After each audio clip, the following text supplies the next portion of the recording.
वज़ीर-ए-आज़म शहबाज शरीफ की ज़ेर सदारत कौमी इक़्तिसादी काउंसिल का इजलास हुआ। पंजाब, सिंध और बलोचिस्तान के वज़राए आला के इजलास में शिरकत। मुल्क में तवानाई बचत के इक़दामात के लिए अहम मुशावरत मुकम्मल हो चुकी। मार्केटें रात 8:30 बजे बंद करने पर चारों सूबों का उसूली इत्तफाक सामने आया। यासिर मलिक हमारे साथ मौजूद हैं। यासिर, बताइएगा इसके अलावा क्या प्लानिंग की गई?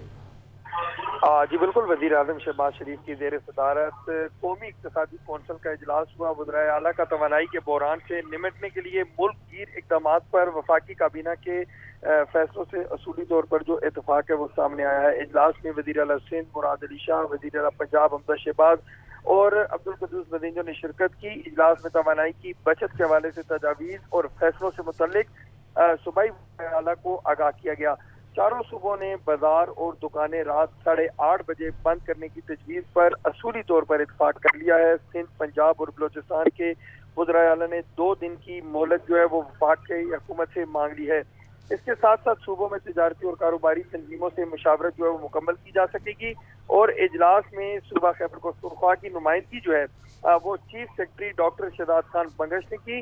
वज़राए आला ने तवानाई के बहरान से निमटने के लिए जो वफाकी हुकूमत के इक़दामात हैं उनको सराहा और इस ज़मन में अपने भरपूर ताउन का यकीन दिलाया कि वफाकी हुकूमत जिस तरह की दरख्वास्त जो है वो सूबों से करेगी उसके ऊपर अमल दरामद भी किया जाएगा और सूबे वफाक के साथ मिलकर जो तवानाई के बहरान से निपटने के लिए तमाम तर जो अहकामात हैं उनके और जो भी इक़दाम हैं वो उठाएगी। जी ठीक, बहुत शुक्रिया आपका यासिर।